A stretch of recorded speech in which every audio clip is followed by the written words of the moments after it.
बिबानाव सायख'जाबाय बर' माहारियारि फरायसा आफादनि थिखानाय नेम खान्थि बादियै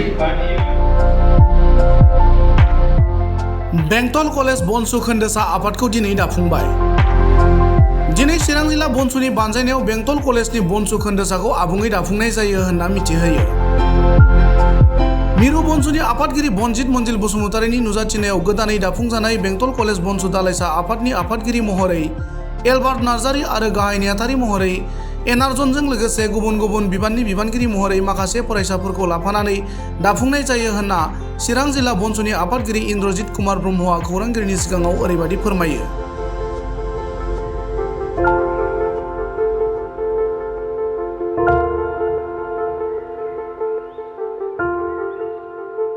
आच्छा, जों दिनै बेंटल कलेजनि स्टुडेन्टफोरनि हेफाजाबाव बेंटल कलेजनि स्टुडेन्टफोरनि लुबैनाय हिसाबै बा बेंटल एरियानि रायजो राजाफोरनि लुबैनाय हिसाबै जों दिनै बेंटल कलेज बनसु इउनिटखौ जों दाफुंना दिनै होफैनो हाबाय।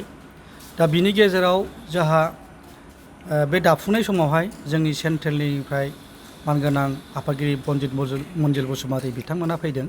बेजों लोगोसे इडुकेसन सेक्रेटारि प्रेमा इसवारी आरो एजिएस बिमल बसुमतारी बिथांमोना नुजाफैदों। आरो बेजों लोगोसे आलासि महरै जोंनि खोन्दोनि कासिकट्रा खोन्दोनि आफादगिरि बिथांमोनाबो सफैदों। बेजों लोगोसे जों जन्थु नैबे खोन्दो दानायाव जाय मेजर रल लादोंमोन जोंनि बेंटल आनसलिकनि फंबायमोनहा मेजर रल लादों। दा बिनि गेजेरजों बिथांमोना जोंनि बेंटल कलेजनि जिथु इउनिट बे इउनिटनि आफादगिरिखौ एलबार्ट नार्जारी हिसाबै जों नैबे फंबायखौनो जों मोननो हाबाय। बिथाङा जाबाय बेंटल कलेजनि इउनिटनि प्रेसिडेन्ट आरो जिएस हिसाबै जोंना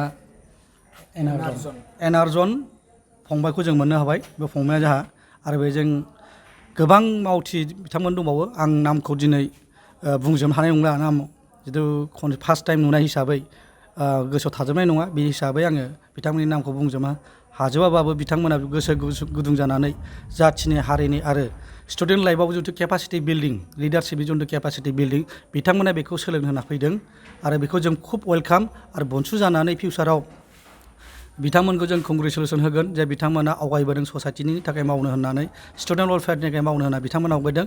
बे हिसाबै जोङो जोब गोजोननाय दङ आरो बेनि सायाव जों जोबोद बाख्नायदों।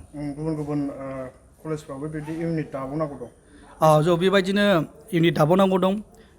जोंहा क'क्राझार गभर्नमेन्ट कलेजआव अलरेडि बनसु इउनिट दंखायोसै।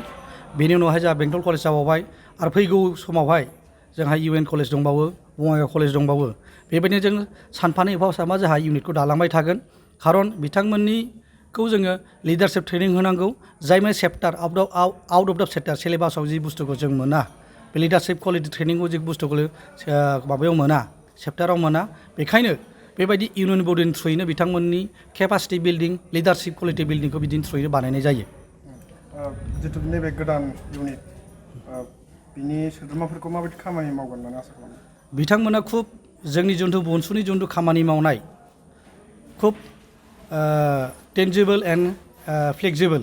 जोंनि मेक्सिमाम जोंनि बनसुआव जेसेबां सोद्रोमा बिथांमोन दङ बिथाङा रिसार्च खालामनासो खामानिखौ मावो आरो आं फैगौ समाव बिथांमोनाबो रिसार्च खालामनानैसो खामानिखौ मावगोन आं बेखौ मिजिंथियो।